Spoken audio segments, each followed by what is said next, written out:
tiempos de crisis.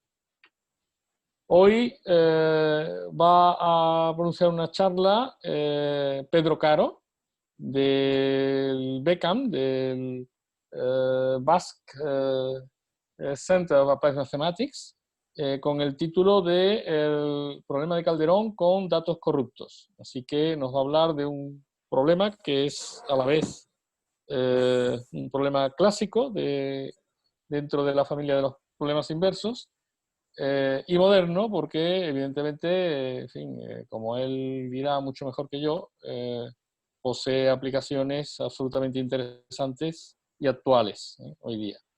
Así que muchas gracias a Pedro Caro por haber aceptado la participación en este coloquio, y os dejo con él para que nos dé su charla.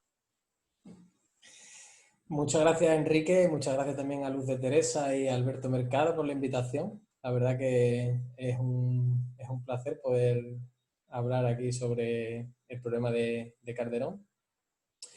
Y bueno, comienzo diciendo que la idea de este trabajo, o de esta charla, perdón, es intentar exponer 3 artículos de alguna forma en los que he trabajado con Antoni García, con Rui Yulai, con Ji-Xuan Lin, con Tim Zhou y con Cristóbal Meroño.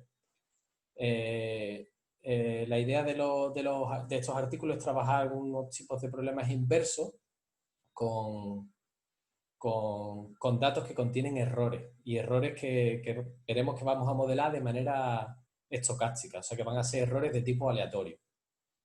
Y la idea es ver qué tipo de cosas podemos decir. Entonces, lo primero que voy a hacer es hablar del problema de Calderón.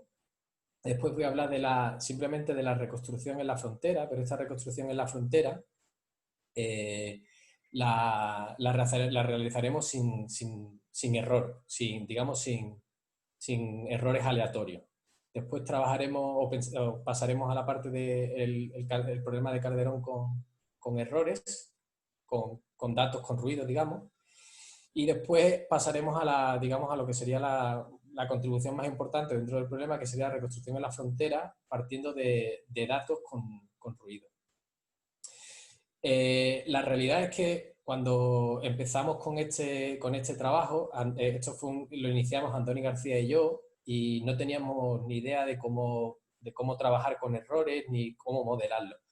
Así que para nosotros fue la primera piedra que tuvimos sobre la que tuvimos que trabajar, es cómo modelar error. Así que una de las cosas que quería incluir en la charla era pues el cómo modelar el error.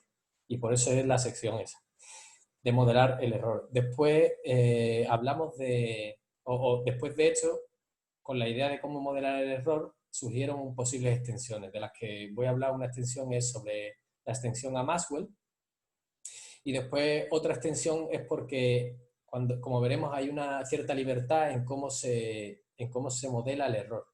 Y esta libertad, en realidad, nos lleva a diferentes tipos de formulaciones y de reconstrucción, a diferentes fórmulas de reconstrucción. Y claro, esta libertad y esta modificación en la fórmula, pues nos lleva a pensar que quizá haya algo por debajo que haya que entender. Entonces, en la parte final de la charla voy a exponer los resultados con Cristóbal Meroño, en los que hemos de alguna forma generalizado el problema y a la vez simplificado. Lo hemos puesto en el contexto de los operadores pseudodiferenciales, lo cual es una generalización y es una simplificación a la vez porque trabajamos en RN. Y después, bueno, hablaré de unas conclusiones. Permitidme decir que quizá, bueno, es la primera vez que estoy haciendo esto. Me imagino que, como muchos de los que habéis dado charlas antes, pues me imagino que es la primera vez. Algunos creo que tenéis también experiencia docente. Yo tampoco tengo experiencia docente. No sé cómo sería lo mejor, pero quizás si os van surgiendo dudas a lo largo de la charla, no creo que haya ningún problema en activar el micrófono y preguntar directamente. Bueno, empezamos con la parte del problema de Calderón inverso. El problema de Calderón inverso, como comentaba Enrique, es un problema clásico, y lo que consiste es en determinar la conductividad de un medio no homogéneo. un medio que tiene propiedades de habilidad para conducir la corriente eléctrica, y lo que queremos es conocer esa conductividad del medio a partir de una serie de mediciones no invasivas. En este caso son mediciones que vamos a hacer en la frontera del objeto que queremos ver. Entonces, la formulación matemática consiste en, bueno, nos damos un potencial eléctrico en un dominio D, parcial de D ahí significa pues la frontera de D, y esto induce un potencial eléctrico U en el interior del dominio. Ese potencial eléctrico U satisface una ecuación en derivadas parciales, que es una ecuación en este caso en forma de divergencia, dada por la divergencia de gamma multiplicada por el gradiente de U igual a 0, y de forma que el dato Dirichlet de la solución U es el potencial F que dábamos. Hay una interpretación de qué es lo que significa el Dalton-Neumann. El Dalton-Neumann sería la derivada normal de U multiplicada por gamma en la frontera. Esto, la interpretación física de este objeto sería la corriente eléctrica saliente a través de la frontera D. Entonces, lo que vamos a hacer es esas mediciones no invasivas de las que comentaba, que considera el problema de Calderón, van a ser efectivamente este tipo de datos sobre la frontera. Va a ser esa F, que es el potencial eléctrico sobre la frontera, y ese flujo de corriente eléctrica o esa corriente eléctrica a través de la frontera D. Entonces, las mediciones en el problema clásico de Calderón en realidad vienen dadas por lo que sería la aplicación Dirichlet-Neumann. Esa aplicación no es más que un operador que lleva el dato de Dirichlet F sobre el dato Neumann, que es, de nuevo, es gamma multiplicado por la derivada normal. Ese nu ahí va representando la componente normal del gradiente de U. Entonces, es el Dirichlet-Neumann más parte del dato Dirichlet F al dato Neumann, que es gamma por la derivada normal de U en la frontera. Entonces, el problema de Calderón tiene dos partes en realidad. Tiene una primera parte que es decidir si gamma viene únicamente determinada a través de la aplicación Dirichlet-Neumann map, de lo que sería lambda de gamma. Y en una segunda parte es si efectivamente hay esa determinación única, pues calcular gamma en términos de la aplicación Dirichlet-Neumann. O sea, de la aplicación de las mediciones sobre la frontera de lambda de gamma. Eso es lo que consiste el problema clásico. Entonces, este problema clásico pues es un problema que se origina en estudios teóricos para modelar la prospección eléctrica. Y como bien he dicho, el objetivo consiste en determinar la conductividad a través de mediciones steady state estacionarias, de mediciones estacionarias, de mediciones eléctricas estacionarias sobre la frontera. Se podría pensar en mediciones no estacionarias, pero digamos que se sale un poco de lo que sería el marco del problema de Calderón clásico. Entonces, idealmente, el lambda de gamma, el operador lambda de gamma, pues viene determinado a través de mediciones efectuadas sobre la frontera de D. Es decir, la idea de Calderón cuando planteó el problema fue pensar que ese operador, ese objeto matemático, podía ser descrito de alguna forma a través de esas mediciones que efectuaríamos sobre el dominio D, sobre el objeto físico.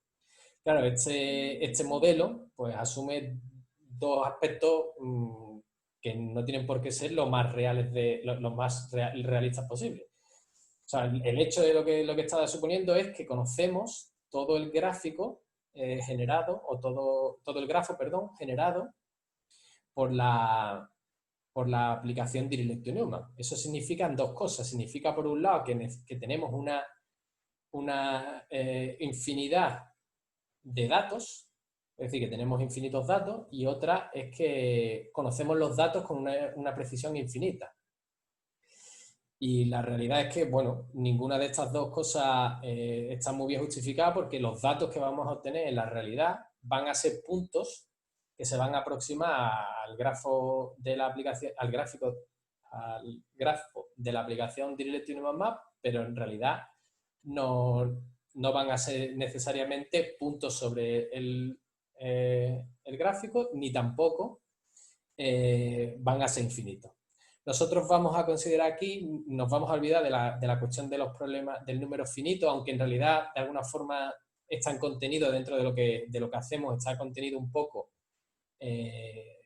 pensar solo en un número finito de mediciones, pero no vamos a tratar eso y nos vamos a centrar en la cuestión de qué ocurre cuando los datos que tenemos tienen unos errores de mediciones. Hay una distorsión entre lo que es el dato real que nosotros tenemos, o sea, lo que es el dato que obtenemos y lo que sería la medición ideal.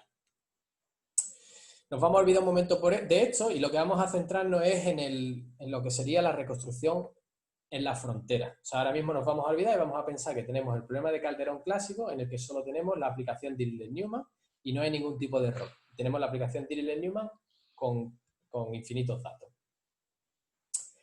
En este caso, es un trabajo clásico de Sylvester y Ullmann en el que probaron que si el dominio D y la conductividad gamma son suficientemente regulares, C infinito, regularidad C infinito, lo que ocurre es que la aplicación Dirichlet-Neumann, el lambda de gamma, se puede identificar con un operador subdiferencial de orden 1. Y que su símbolo, el símbolo de ese operador subdiferencial, tiene codificado en una expansión, como la que escribo aquí, en esta suma, tiene codificada, por ejemplo, para J igual a 0, tiene codificada lo que es la información de gamma en la frontera, y para sucesivos J lo que va obteniendo son la primera, segunda y tercera, así, derivadas normales de gamma sobre la frontera.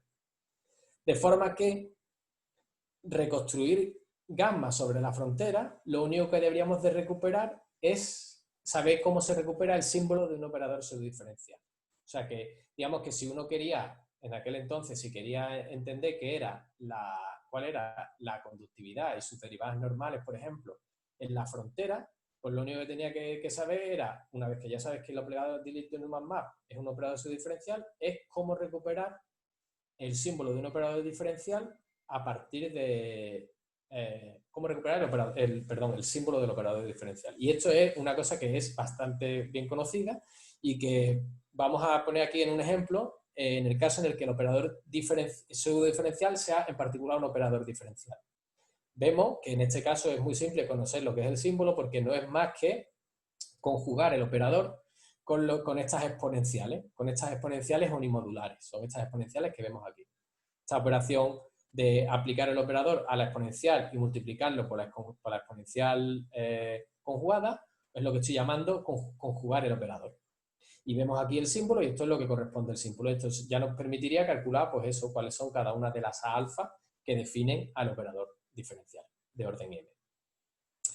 Decía aquí únicamente que estas funciones se llaman, en física se le llaman plane waves, frentes de onda o ondas planas, y que, como vemos aquí, bueno, pues son buenos utensilios para conseguir lo que sería el símbolo de los operadores subdiferenciales. Bueno, esto es lo que ocurre en el caso smooth.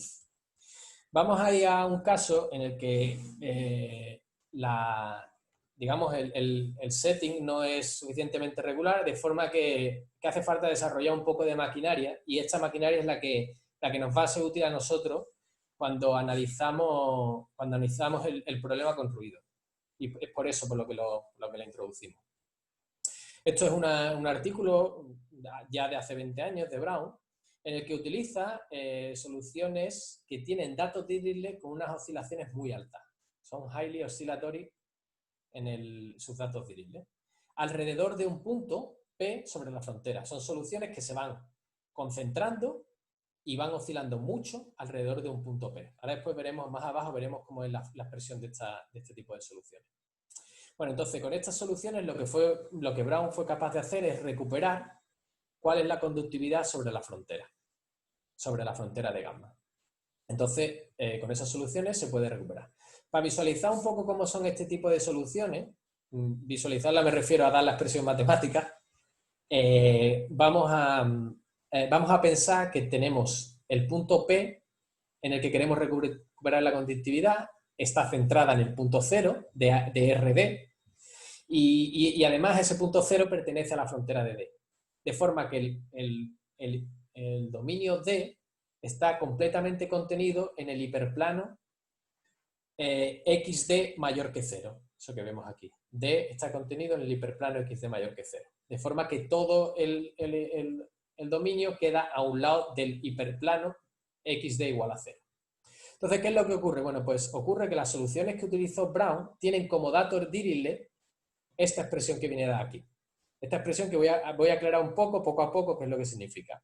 Esta expresión tiene, por una parte, tiene una exponencial, que si veis aquí tiene una exponencial que tiene una parte compleja, oscilatoria, unitaria, que es lo que recuerda un plano, la onda plana que se utiliza para recuperar el símbolo del operador subdiferencial. Tiene después otra parte, que es una exponencial que decae exponencialmente justo en el interior de D. ¿Vale? Conforme adentras hacia el interior de D, esta parte se hace positiva y todo con el menos se convierte en negativa, decae exponencialmente. Y después tiene una parte, aquí esta función, digamos que es una función de corte, es suave, que lo que nos permite es localizar alrededor del punto 0. Eso es lo que decíamos con que había oscilaciones producidas por esto, por estas exponenciales, y una concentración cerca de del 0. Y después tienen unos factores M y N que son factores de normalización. Vale, estos factores de normalización, el de N corresponde al de las oscilaciones y el de M corresponde al de cuánto soporte tiene la función. Y claro, nosotros lo que queremos son que haya muchas oscilaciones, entonces lo que ocurrirá es que, fijado un M, el N tiene que ser de un orden superior para que haya oscilaciones. Siempre que haya un M, el N es superior y de forma que haya oscilaciones. Bueno, pues estos son el tipo de soluciones de alguna forma que nos permiten, que introdujo Brown con este tipo de datos para reconstruir la conductividad en la frontera. Posteriormente, en colaboración con Mico Salo, modificaron un poco el método de forma que podían obtener no solo la conductividad sobre la frontera, sino que también podían reconstruir lo que era la derivada normal sobre la frontera. Si nos fijamos aquí, las soluciones que se han utilizado ya no son esas son las soluciones, el tipo de soluciones que hemos utilizado, que son esta expresión que tenemos aquí, es de esta forma, digamos, ya no son necesariamente soluciones de ondas planas como era antes. Sí que es verdad que tiene este factor de oscilación, pero tienen también una concentración. Esa concentración que viene dada por esto. Esa concentración no es más que... esa concentración con estas oscilaciones es una cosa que en física se le suelen llamar paquetes de onda. Bueno, pues estos paquetes de onda son en realidad los que están detrás de la reconstrucción del problema de Calderón en la frontera. Bueno, pues hacemos el comentario aquí los paquetes de onda porque veremos posteriormente qué papel juega en la determinación en cuanto al ruido.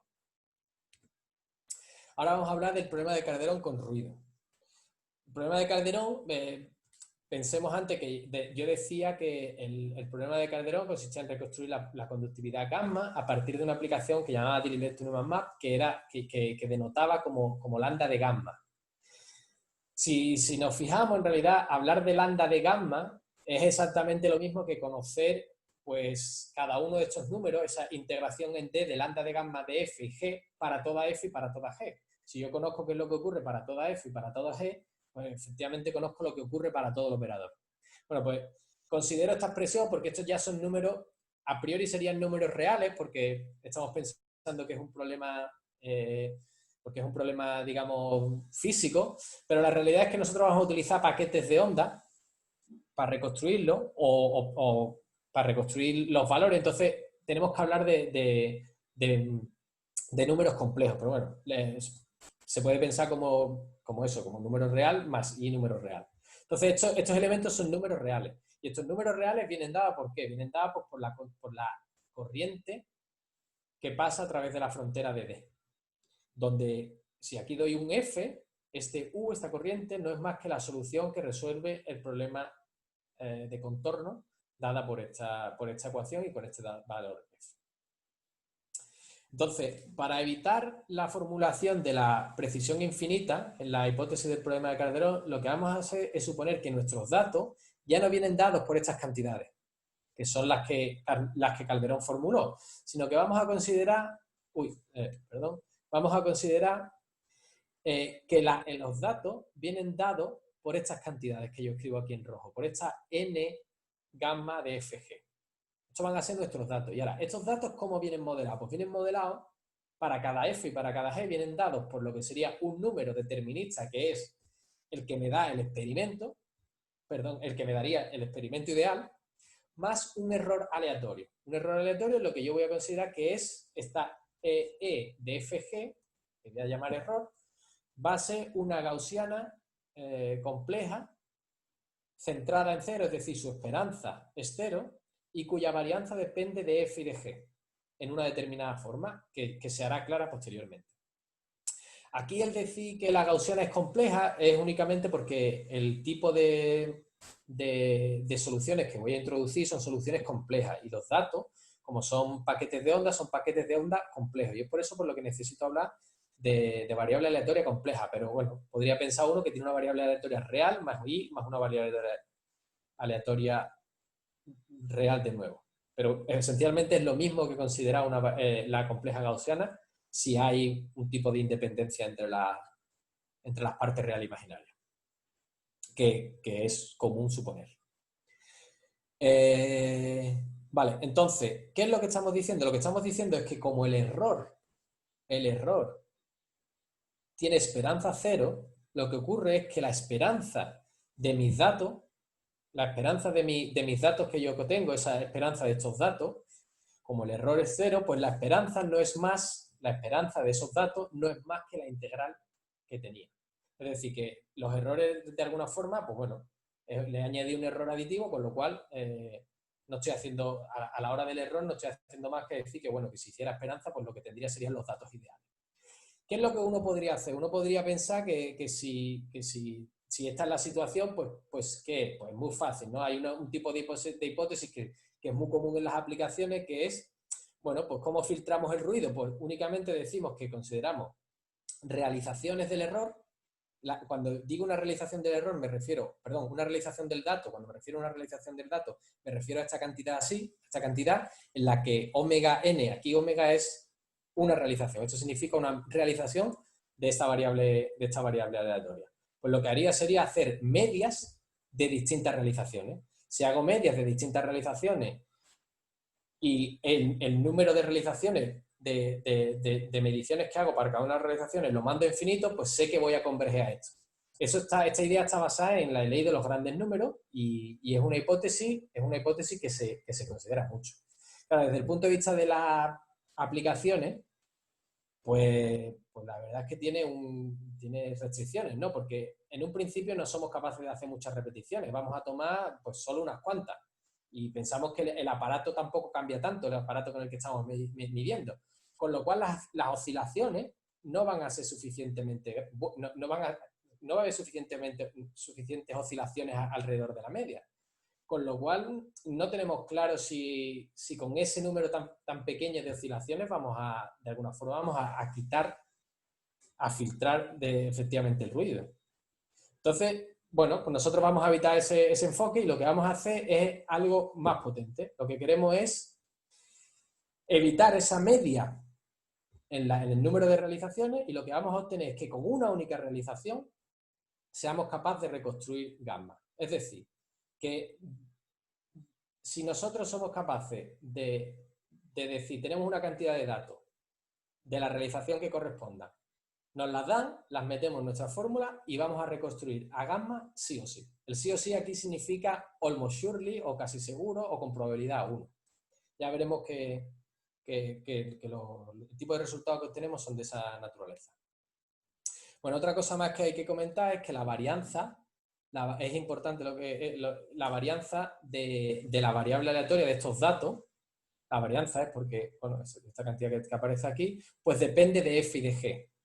Y bueno, esto pues tiene sentido, también hace el problema más complejo y tiene sentido desde el punto de vista de las aplicaciones porque, bueno, porque si hacemos variable la varianza, es decir, cuánto nos despegamos del error, lo hacemos variable, lo hacemos depender de f y de g, pues podemos decir que de alguna forma estamos modelando también cómo un aparato de medición se puede descalibrar dependiendo de la intensidad del potencial eléctrico o de la corriente que pase.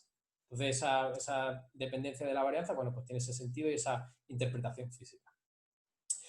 Desde luego, esto de considerar los problemas con errores, pues bueno, esto no es nuevo, esto tiene una tradición y lo que pasa es que hay como distintos enfoques en la manera de hacerlo. Nosotros en esto éramos totalmente ignorantes cuando empezamos con esto y bueno, y en parte lo seguimos siendo. Lo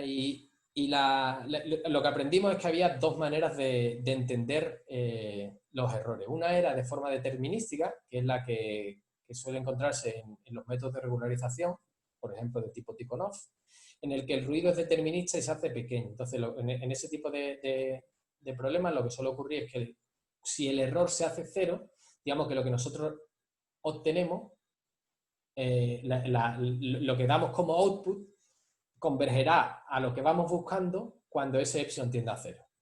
Ya veremos que en nuestro caso nuestros problemas o nuestros resultados no son de esta naturaleza. Nuestros resultados son más bien de naturaleza estadística, de forma que no suponemos ningún tipo de pequeñez en el error puede ser muy grande, lo que pasa es que con probabilidad pequeña.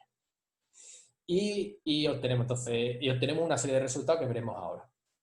Hay otra manera de probar ese tipo de resultados que es reciente y posterior a nuestro trabajo, en particular para el problema de Calderón, que son de Abraham y Nickel, en el que ellos controlan el nivel de ruido. Ellos hacen el nivel de ruido pequeño y dan una reconstrucción estocástica del problema. Bueno, aquí decimos que nuestro problema es de naturaleza estocástica y no tiene restricción en el tamaño del ruido.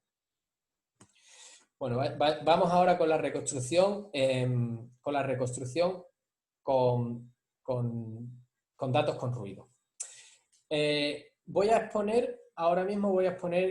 esta sección voy a exponer 4 resultados que van a ir aumentando la dificultad en la lectura. Vamos a empezar con el más simple y siempre hay que intentar entender el primero para que sea más fácil el segundo. Y así sucesivamente. Entonces, el primero consiste en, nos vamos a dar un punto P en la frontera y lo que vamos a decir es que existe una asociación explícita de datos Dirichlet, de forma que si yo meto esos datos Dirichlet en mi dato con ruido NDF, y hago un límite tendiendo a infinito, soy capaz de recuperar cuánto vale gamma en ese punto P almost surely, con probabilidad 1. Aquí he evitado poner cualquier tipo de regularidad y de condiciones de regularidad porque, bueno, creo que no son el objetivo de la charla. Están descritas en el trabajo y son precisas y no son muy restrictivas. Entonces, aquí la idea es únicamente que vaya, o sea, parece que no hay que hacer nada, ¿no? Porque me estás diciendo que aquí tengo una cosa que es aleatoria, es decir, que dependería de la realización, y sin embargo me dices que después del límite, pues tiende a un dato determinístico, tiende a un valor, tiende a un número real, en este caso.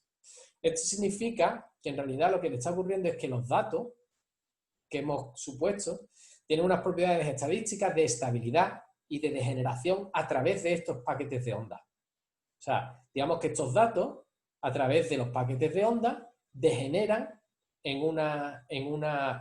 algo que no es una variable aleatoria, sino que es un valor determinístico, es un único valor.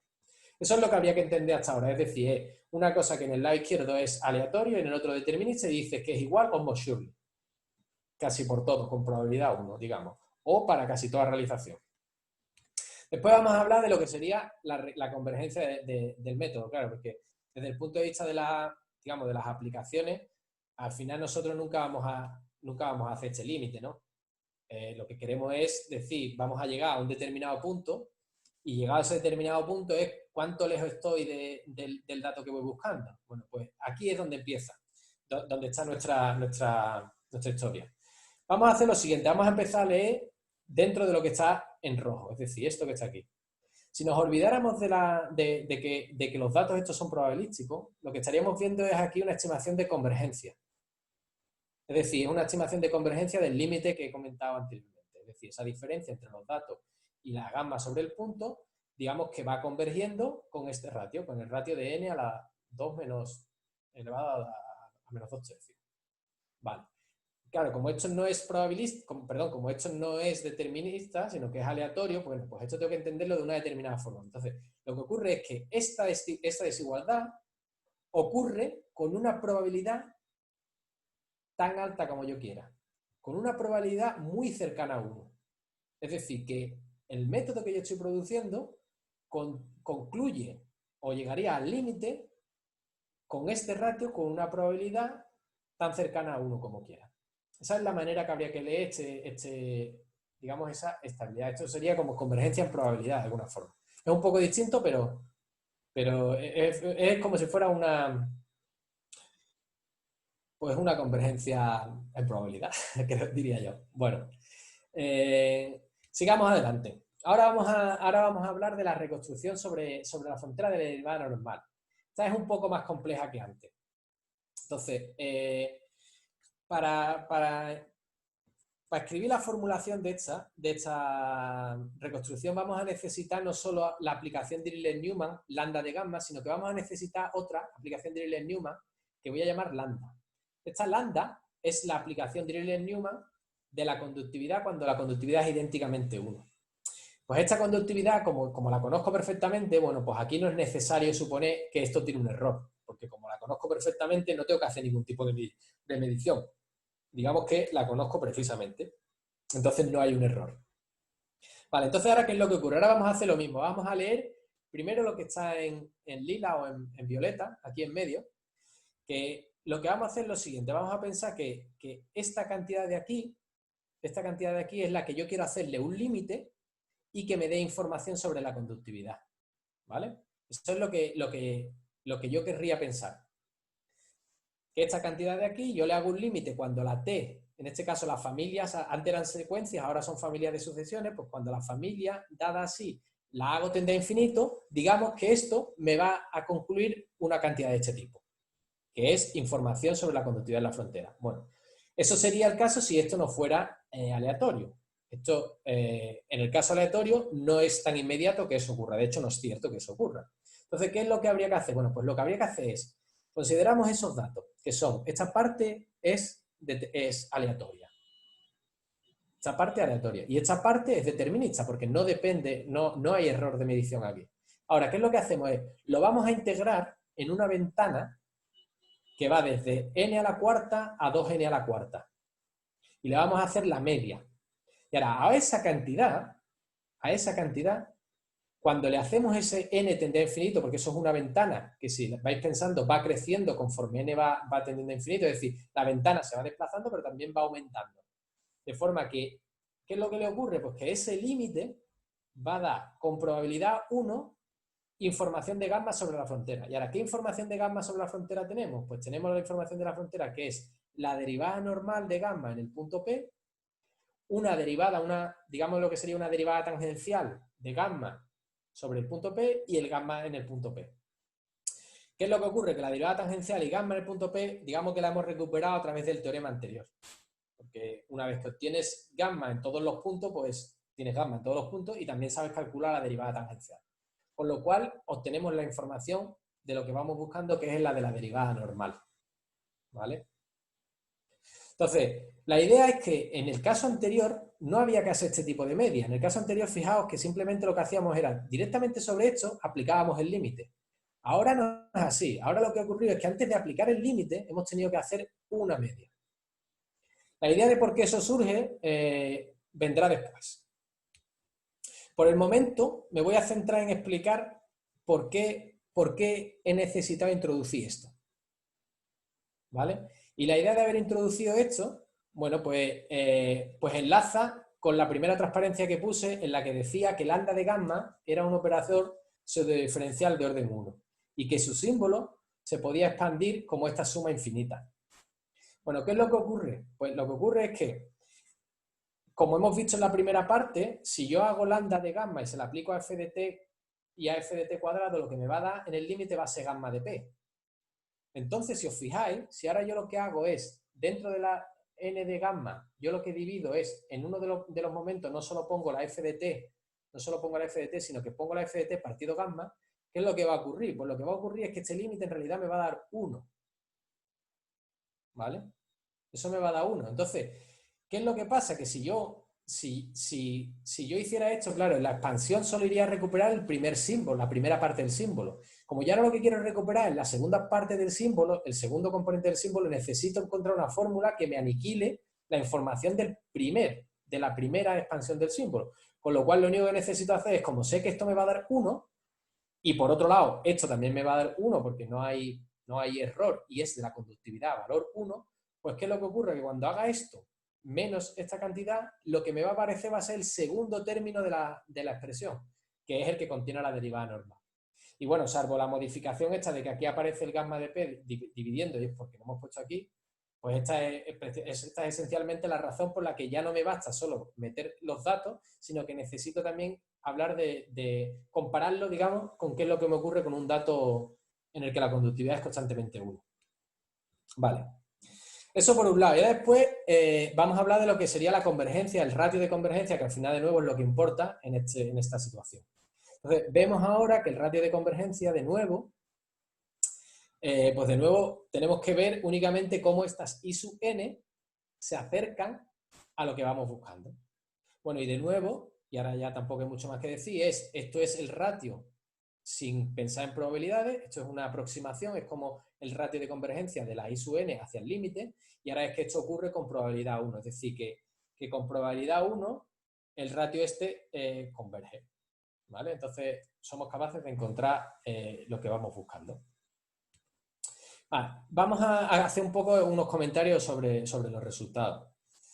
Lo primero es que digamos que la contribución principal es únicamente filtrar el error casi seguro.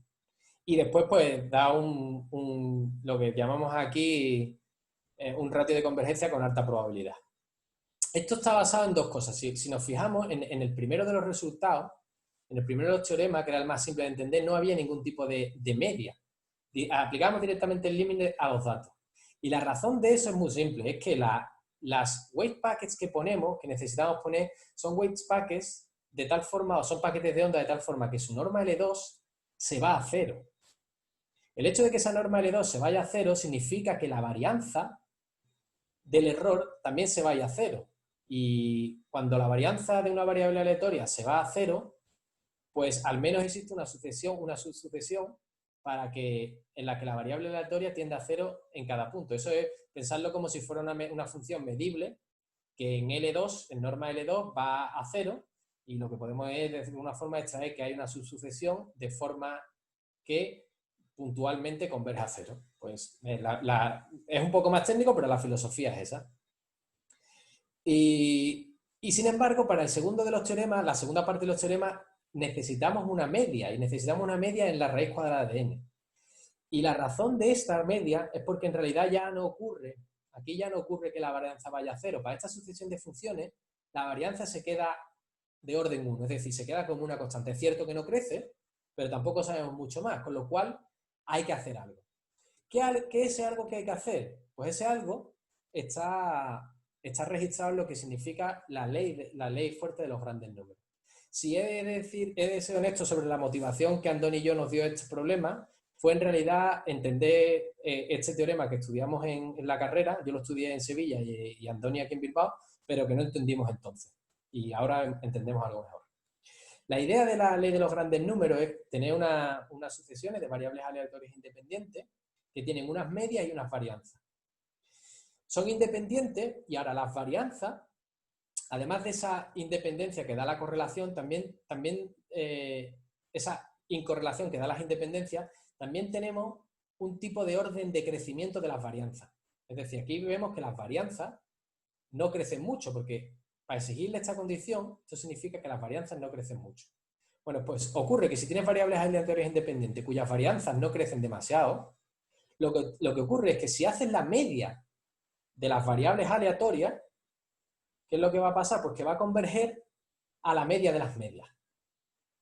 ¿Vale? Eso es lo que dice la variable la ley de los grandes números. Esto viene a decir, por ejemplo, si pensamos que la media mu fuera independiente, siempre fuera la misma, fuera independiente de n, lo que estaría diciendo es que las medias de las variables aleatorias van a la media mu almost surely. Eso quiere decir que una cosa estocástica va con probabilidad a una cosa determinista. Eso es lo que significa la ley de los grandes números. Bueno, pues, perdón. Pues eso es exactamente lo único que tenemos que hacer aquí. Lo único que tenemos que hacer aquí es ver que en realidad el error que hemos dicho que es de esperanza cero, pues se va a cero de manera aleatoria.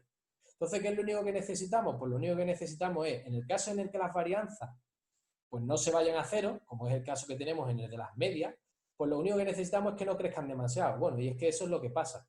Lo que va a pasar es que las medias no van a crecer mucho. Entonces, no es exactamente la ley de los grandes números, pero hay un teorema, o sea, probamos un teorema de ergodicidad en relación a estos errores, de forma que existe una incorrelación entre los paquetes de onda, de tal forma que se da una propiedad parecida a la necesaria para obtener la ley de los grandes números. Y de ahí viene la idea de la media. La idea de la media pues no es más que la suma esta. En este caso son sucesiones, pues cuando es familia pues lo tenemos que cambiar por integración. Eso es lo único que ocurre. Pues nada, simplemente decir que aquí, bueno, el único detalle, o sea, una parte quizá más técnica de aquí es que entender estos errores pues esconden unas integrales oscilatorias que no son complicadas de entender y que resuenan mucho a los teoremas de la fase estacionaria. Vale. Ahora vamos a hacer modelar el error. Si pensamos en la idea, voy a volver atrás. Si pensamos en la formulación que yo escribía, aquí, quería escribir variables aleatorias. Yo decía, los datos son los errores más una variable aleatoria. Claro, esto es una manera bueno, es una manera heurística, pero también es una buena manera de entenderlo. Pero claro, al final queremos una formulación matemática y precisa de qué es lo que estamos diciendo. Uno podría pensar, bueno, lo que tengo que poner aquí así de palabras, nosotros lo habíamos escuchado un millón de veces, tenemos que poner white noise. Y uno se iba, porque no teníamos ni idea, íbamos a la Wikipedia y leíamos que era el white noise. Y white noise, una de las definiciones, o de las maneras que entenderlo, es una derivada débil del movimiento browniano con respecto a la variable t de tiempo. Y yo me decía, ¿dónde está aquí la variable t de tiempo? ¿Cómo hago yo una derivada aquí para entender lo que sería el ruido blanco, el white noise? Bueno, pues afortunadamente encontramos una formulación un poco distinta de lo que es el white noise y es la que encaja perfectamente en esta definición es la que voy a dar ahora y a mí me parece importante compartirla porque, bueno, no sé si entre la audiencia hay gente que es experta o conoce bien cómo modelar estos errores de manera teórica precisa, pero, bueno, pues nosotros éramos ignorantes totales y aquí va. El white noise hay que pensarlo como una isometría. Esa es la manera que uno tiene que pensar white noise. White noise es una isometría entre un espacio de probabilidad y un espacio de Hilbert. Eso es lo que es white noise. Entonces, decimos que una aplicación A que va de ese espacio de Hilbert al espacio de probabilidad de L2 es un ruido blanco complejo. Aquí el cambiar lo complejo con real es únicamente cambiar todo lo que es complejo, cambiarlo por real y punto. No hay mucha diferencia.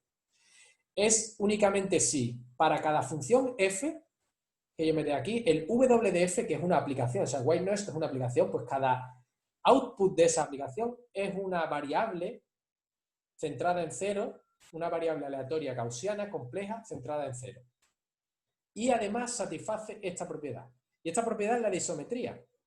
Claro, isometría, ¿por qué? Porque, bueno, este es el producto interior dentro del espacio de Hilbert y este es el producto interior dentro de L2 de omega fp.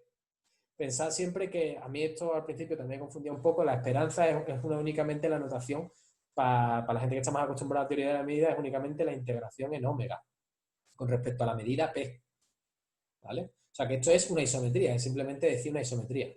¿vale? Entonces eso es lo que significa cuando algo es un white noise. Entonces, ¿cómo se construye un white noise? Pues mira, en el caso de los espacios de Hilbert separables es súper simple construir un white noise. Es decir, probar que existe un white noise. Entonces consideramos que tenemos un espacio de Hilbert separable y consideramos un espacio de probabilidad en el que existe una sucesión independiente de gaussianas complejas que satisfacen estas propiedades. Estas son las propiedades que la esperanza es cero y que, pues que si yo calculo, esto sería como sería la varianza compleja. Esto sería la norma, el cuadrado de la norma de xn en este espacio de probabilidad. Es decir, la esperanza de xn por xn es igual a 1. Pues entonces siempre existe un ruido blanco aleatorio para ese espacio de probabilidad y ese espacio de Hilbert. Y la realidad es que la forma de construirlo, pues es muy simple, es muy simple. Simplemente considero, por ser un espacio de Hilbert separable, considero una base del espacio, una base unitaria, una base ortonormal, del espacio de Hilbert H. Y defino el ruido para cada función f, defino el ruido como lo que sería la suma, fijaos, esto sería la suma, si yo pensara cómo se describiría f en el espacio de Hilbert, pues sería esta suma multiplicada por los elementos de la base. Bueno, pues ahora lo que voy a hacer únicamente es definirla, no multiplicada con los elementos de la base, sino con los elementos de lo que sería la base en el espacio L2 omega fp, es decir, con las variables aleatorias. De forma que aquí hay una componente que es aleatoria, que es esta xn, y una componente determinista que es esta. Es decir, cada uno de los coeficientes serían los coeficientes de Fourier.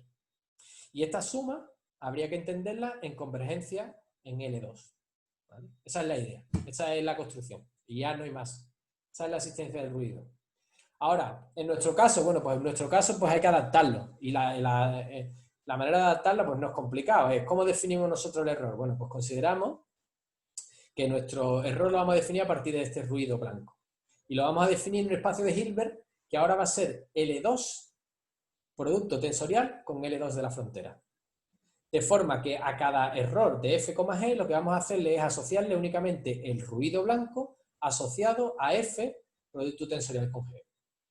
¿Vale? Y ahora recordemos únicamente que el producto tensorial, el producto interior o el producto escalar de un espacio de Hilbert, en este caso es un producto hermítico porque es complejo, pero bueno, perdón por no ser muy preciso en la terminología, no es más que, este producto no es más que el producto de cada uno de los espacios, de los productos interiores dentro de L2.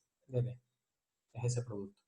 ¿Vale? Aquí están, este es el producto interior en L2 de la frontera, producto interior en L2 de la frontera, esto es un producto de números complejos en este caso, y eso es lo que nos da este producto hermítico en el espacio de Hilbert H.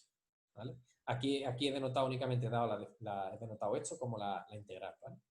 Entonces, bueno, pues ahora ¿qué ocurre? Pues que el error que teníamos ahora ya no es tan raro, ahora, bueno, por lo menos tan abstracto no es ese error, sino que lo que tenemos es los datos, son la aplicación de Dirichlet Neumann Map, que es este dato determinista, multiplicado por estas cosas que ahora ya sí son aleatorias, y que dependen de la f y dependen de la g. Y van a depender, pues ¿cómo? Pues van a depender, pues como sus coeficientes de Fourier. ¿Y eso qué viene a decirme? Pues que si depende como sus coeficientes de Fourier, pues voy a ver las normas L2 de f y de g de alguna forma. El tamaño f de f y el tamaño de g en L2 lo voy a tener que estar viendo. Y eso es lo que ocurre, Únicamente vuelvo aquí a decir que los datos, pues cada vez que lo aplica una f y una g, pues una compleja gaussiana, por la definición, pues que la esperanza de esto es cero, y esto es únicamente porque cuando hago esperanza esto es cero, y lo único que me queda es este valor. Y la varianza, ¿qué es lo que está viendo? Está viendo el cuadrado, pues es muy fácil ver que en realidad el tamaño de la varianza depende del tamaño de las normas L2. Y eso es por lo que ahora, en los primeros teoremas no aparecía la media, y era porque yo decía que las normas L2 de las funciones que metía, de los weight packets que metía, tendían en norma en L2 a 0, con lo cual la varianza tiende a 0, con lo cual pues el error desaparece. Por eso no había necesidad de media, de hacer ninguna media, mientras que en el otro sí, ¿vale? Entonces ahora vamos a hablar de las extensiones en lo que me queda de tiempo, que no es mucho. Entonces, en colaboración con Lei, Link y Su, extendimos los resultados al caso de Maxwell. El caso de Maxwell, bueno, pues es más complejo porque, bueno, pues simplemente no es una ecuación, es un sistema de ecuaciones, pero las ideas pues no son mucho más complicadas. Entonces, tenemos dos coeficientes, tenemos un coeficiente mu, que es la permeabilidad magnética, y tenemos un coeficiente gamma, en este caso aquí es complejo, que tiene dos componentes, una parte real, que es la permitividad eléctrica, y otra que es la conductividad. Bueno, sin decir mucho más, ¿qué es lo que ocurre? Pues que lo que es el análogo del Dirichlet Neumann Map, en el caso del problema de Calderón, digamos que aquí es unos datos fronteras que vienen dados por esta aplicación que va desde la componente tangencial del vector eléctrico a la componente tangencial del vector magnético, del campo magnético.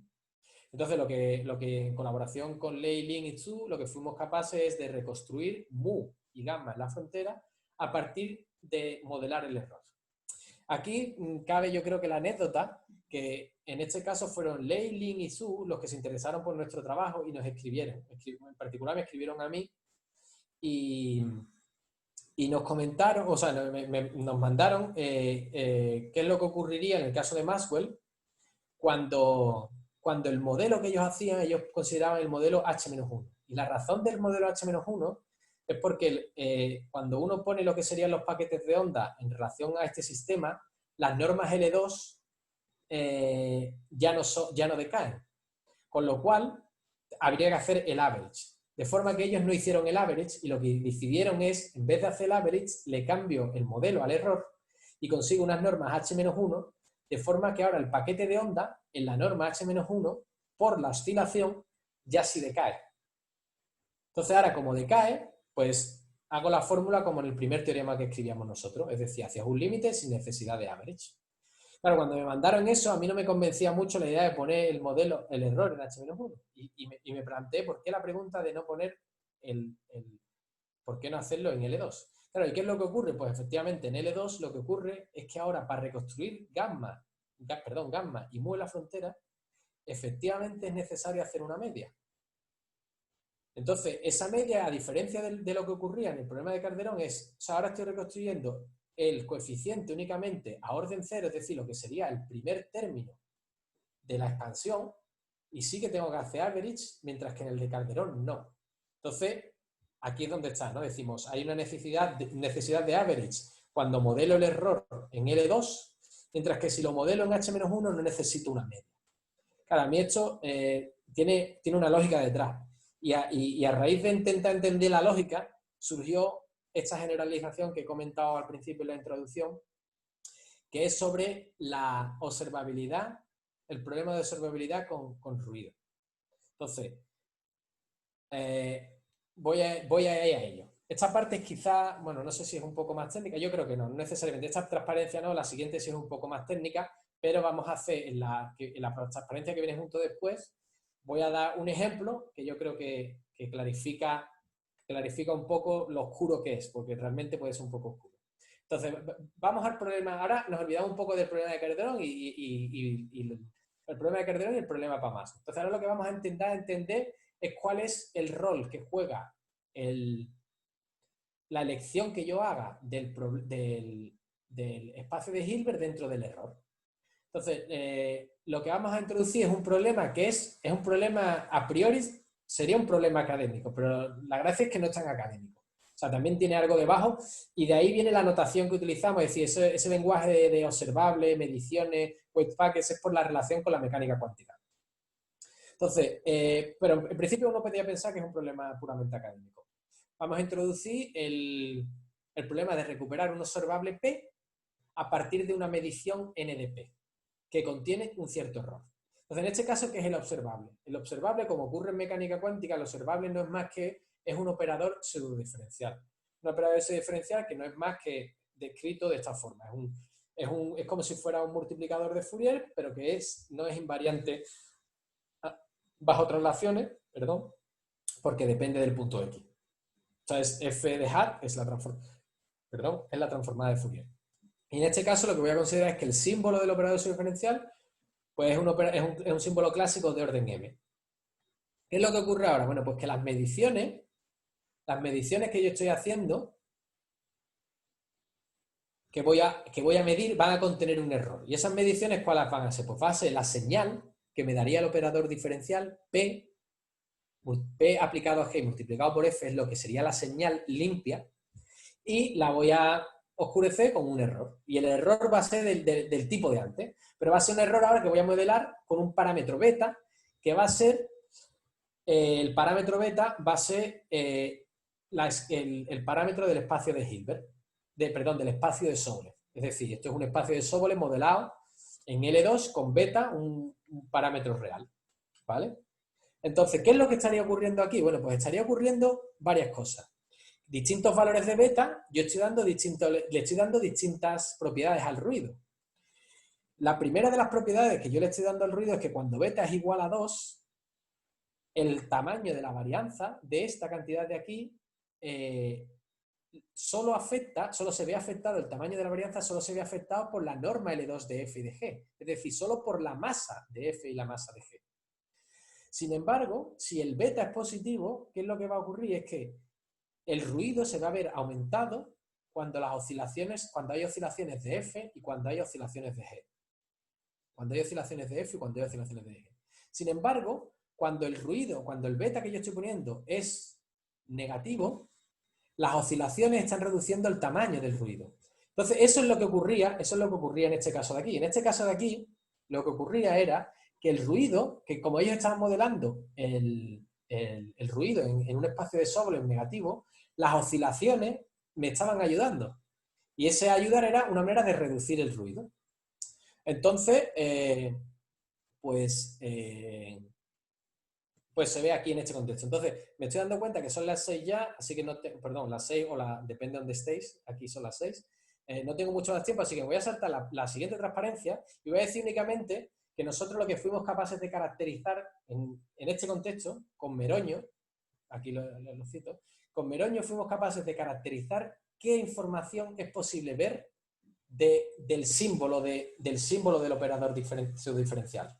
Si recordáis qué es lo que decía sobre el operador de Dirichlet-Newman, decía que era un símbolo que se podía expandir de esta forma. Bueno, pues eso es lo mismo que ocurre aquí, que se puede expandir y digamos que hemos clasificado exactamente cuándo es el orden de beta, es decir, cuánto vale beta en relación a los distintos órdenes, y hemos sido capaces de ver qué es lo que puedes ver sin necesidad de average, qué es necesario ver con average, esto es sin necesidad de average, esto sería con average, y qué otra parte del símbolo no puedes recuperar. Es decir, hay una parte del símbolo que no podemos recuperar y por eso llamamos el límite o la limitación que podemos tener cuando observamos a través de los paquetes de onda. Y lo que ocurre es únicamente, está descrito en el trabajo, lo único que ocurre es que el ruido distorsiona completamente la señal, se amplifica tanto que distorsiona completamente la señal.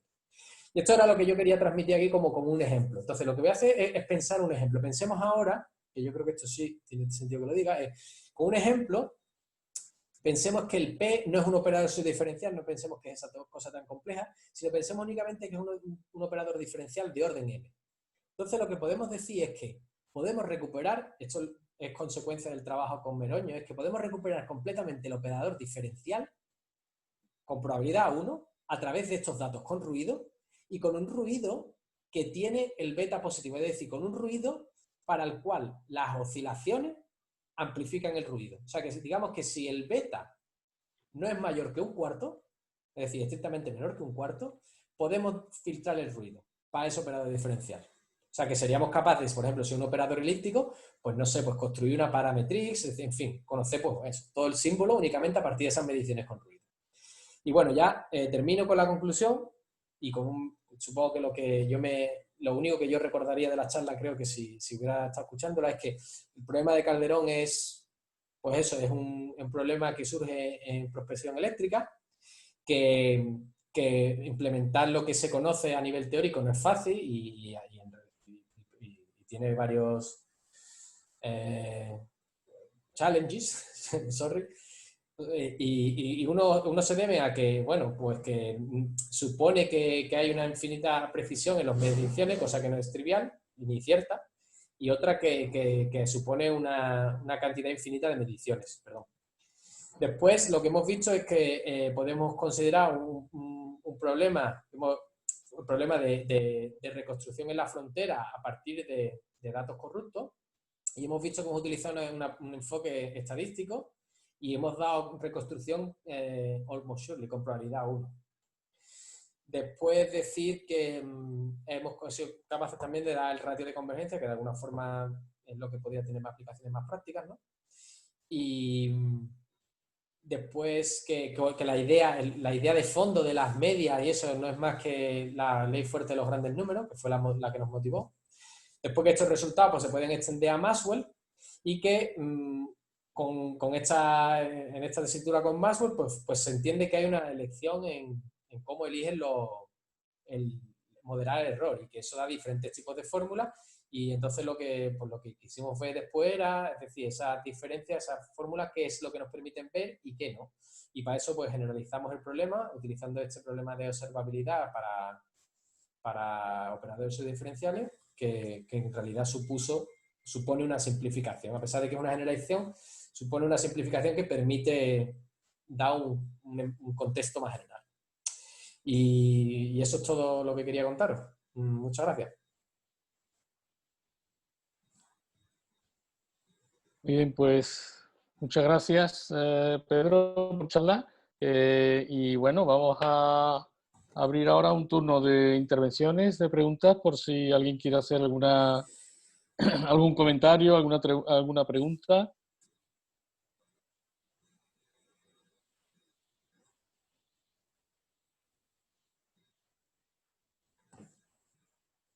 ¿Hay alguien que tenga deseo de intervenir? Lo puede hacer a través del chat o en fin, haciéndome alguna señal para que yo le dé, para que le demos Hola, voz. Pedro. ¿Sí? Sí, aquí soy Alberto. Hola, Alberto. Una pregunta. En el último teorema, cuando beta le pide ser menor que un cuarto, o sea, esa es hipótesis, ¿cierto? Sí, o sea, es decir, me dices en el de la reconstrucción. Sí, Sí, con ruido. aquí. El ruido tiene que Sí, ser...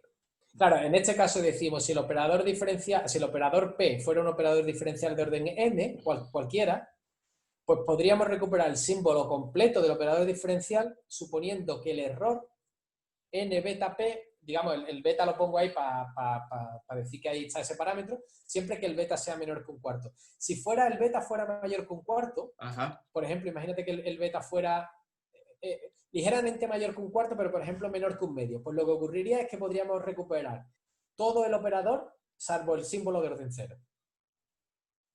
Ok.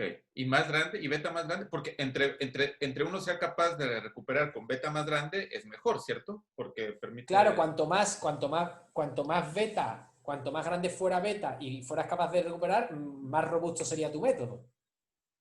Correcto. Porque lo que está ocurriendo es que el beta, conforme el beta es más grande, lo que está ocurriendo es que el error que estás produciendo, digamos que es más salvaje, es decir, es más difícil de controlar. Es un error que en el momento en que haya oscilaciones en las funciones que tú estés poniendo, pues se vuelve grande.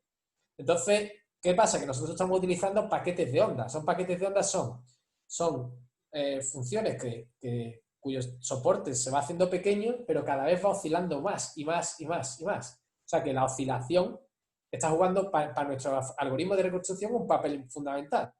Sin embargo, esa oscilación es la misma que hace que llegue un momento en que no podamos filtrar el ruido. Ok, claro. Y esto es para el caso particular de operador diferencial. Claro. ¿Y el caso general? El caso general es un poco más complejo, ¿no? Es esto que escribí aquí, que venía a decir una cosa que es, imaginemos que expando la A, bueno, imaginemos no, suponemos que ese es el tipo de símbolo que tenemos, que son un símbolo clásico, que son símbolos que podemos expandir de esta forma, utilizando el lenguaje utilizando lo que significa el operador de subdiferenciales, este símbolo, que no es una igualdad, ni tiene por qué esto ser una serie que converja. Entonces, ¿qué es lo que ocurre? Pues, si te fijas, tengo una sucesión de símbolos. A1, A2, A3, hasta un AJ. Voy a llamar ese AJ. Después tengo AJ beta más 1, en adelante hasta un AKB. Y después tengo AKB más 1, AKB más 2, bla, bla, bla. Bueno, pues ahora lo que ocurre es que, ¿qué es lo que está pasando? Que yo soy capaz de recuperar los primeros JB símbolos sin utilizar ningún tipo de media. Lo siguiente lo soy capaz de reconstruirlo utilizando el algoritmo este de la media, es decir, la idea esa que viene de la ley de los grandes números. Y lo que ocurre es que después hay una parte del símbolo que no la puedo recuperar. La parte más regularizante del símbolo, de hecho, no la puedo recuperar. Esa se me queda perdida. Y ahora, ¿dónde está la relación? Bueno, pues la relación de... ¿Dónde sé dónde me puedo encontrar? Pues hay una relación entre... Este es un operador diferencial, o sea, perdón, un símbolo clásico de orden M1, este es uno de MJ, y lo que tiene que ocurrir es que para esta reconstrucción, que el orden sea mayor que 2 veces beta. Para la reconstrucción con media tiene que ocurrir que el orden de los símbolos esté entre 2 beta y 2 beta menos 1 medio.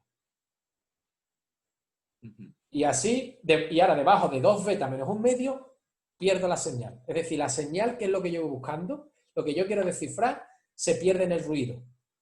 Se pierde en el ruido producido por los paquetes de onda. Nadie dice que no haya otra manera de utilizar otro tipo de paquetes que traten mejor el ruido. Pero los paquetes de onda se pierden aquí.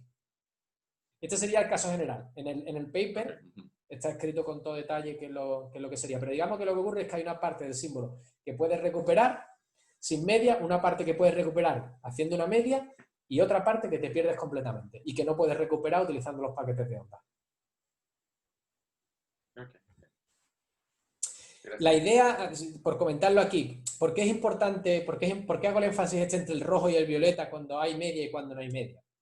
Para explicarlo me voy un momento al problema de Calderón y que es donde se va a explicar, yo creo que fácilmente. Si yo le digo esto a alguien que hace análisis numérico y que intenta reconstruir los datos, que intenta reconstruir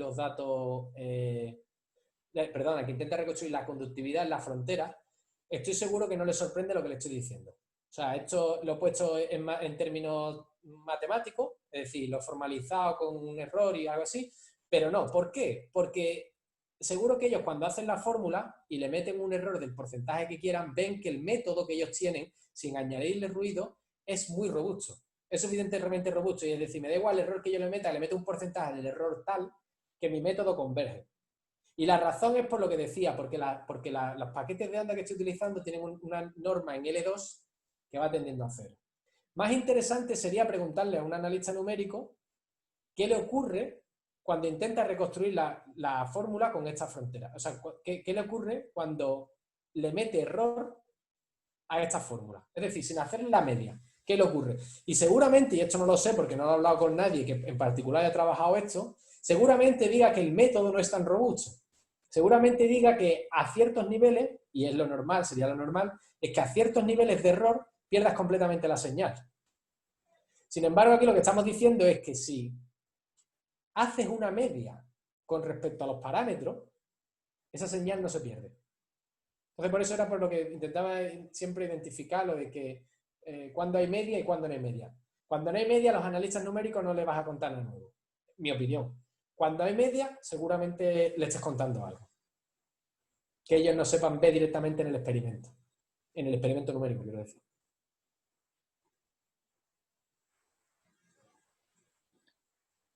Muy bien.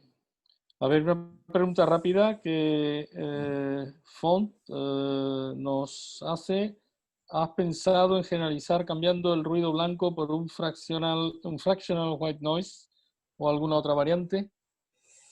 Pues, a ver, en realidad lo que hacemos en esto, o sea, lo que hacemos es, de alguna forma, si yo no estoy muy equivocado, esencialmente lo que estás haciendo cuando miras aquí, cuando estás escribiendo aquí el espacio de Hilbert y estás poniendo el H, lo estás cambiando y ya no es L2, sino que es un espacio de Sobolev, lo que te está ocurriendo aquí es que te aparece un operador pseudodiferencial cuyo símbolo viene dado por el símbolo que define a los espacios de Sobolev. Ese ruido es lo que te estaría diciendo que la covarianza del white noise que estás considerando ya no sería el operador identidad, sino que sería un operador pseudodiferencial. De forma que yo creo que de alguna forma estamos considerando lo que sería un ruido fraccionario. Bien, sí, sí. Que de hecho ¿Alguna? el ruido fraccionario lo que hace, bueno, depende de cómo lo elijas, ¿no? Pero de alguna forma es esa regularización que estás haciendo, nosotros la estamos introduciendo a través de, pues eso, de cambiar el espacio de Hilbert que introducimos.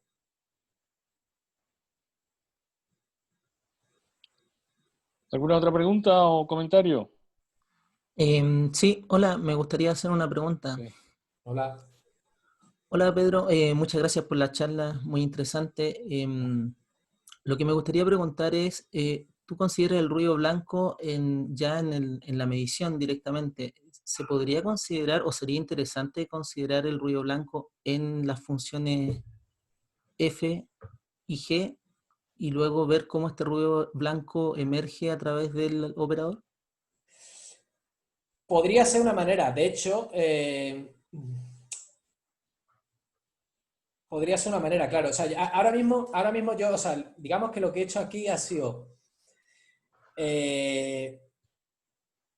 yo lo que he hecho de alguna forma aquí es es intentar ver cómo definir un operador, de alguna forma, que sea el operador ruido. Lo que pasa es que nunca he hablado de operador ruido, tampoco quiero. Es como si fuera, lo he definido como una especie de forma lineal. Sí, yo creo que podrías hacerlo si los metieras los F y los metieras los G aquí y pusieras que F es F más un error y G más un error, pero no sé si sería muy distinto a algo de este estilo.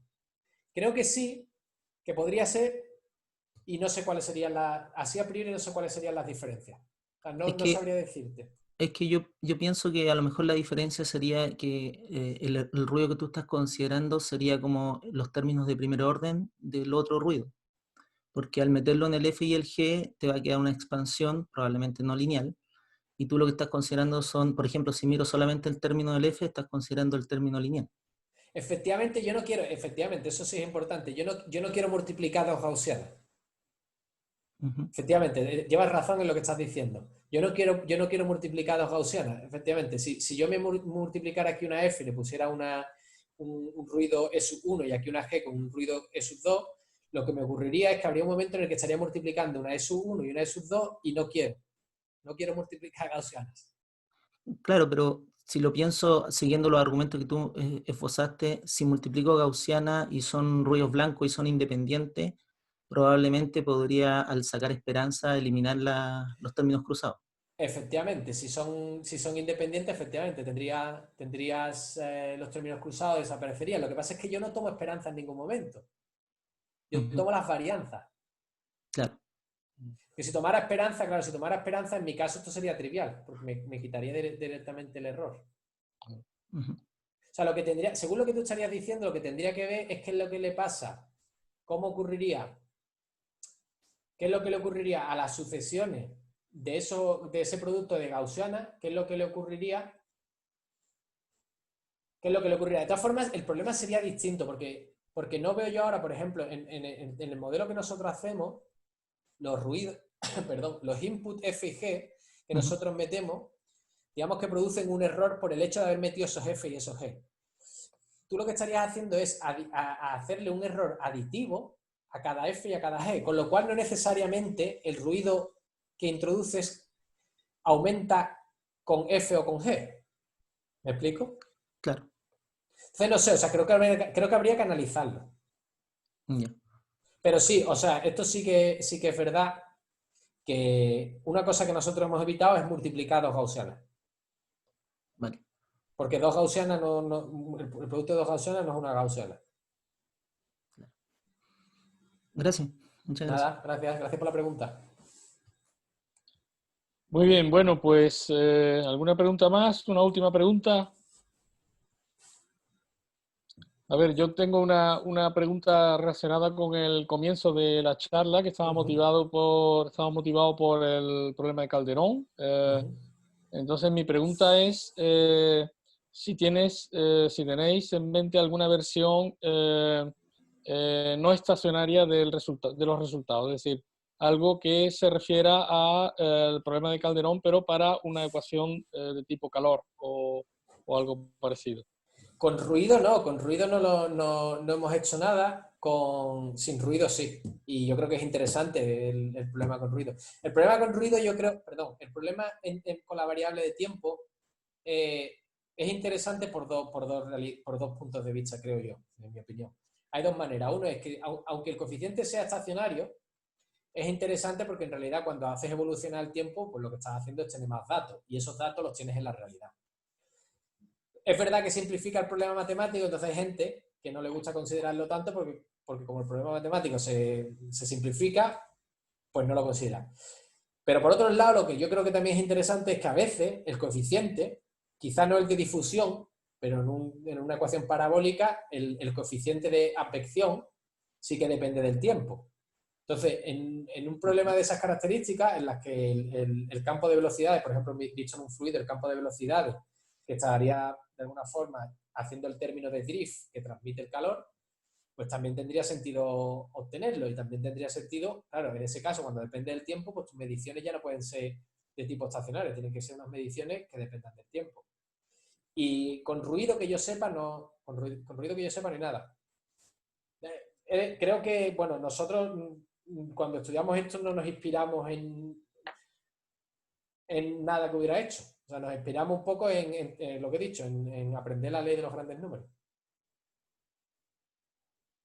Muy bien. Bueno, pues muchas gracias por tu charla.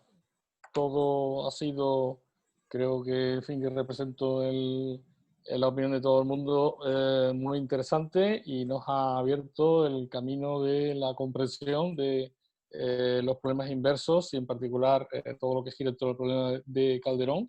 Así que muchas gracias por participar.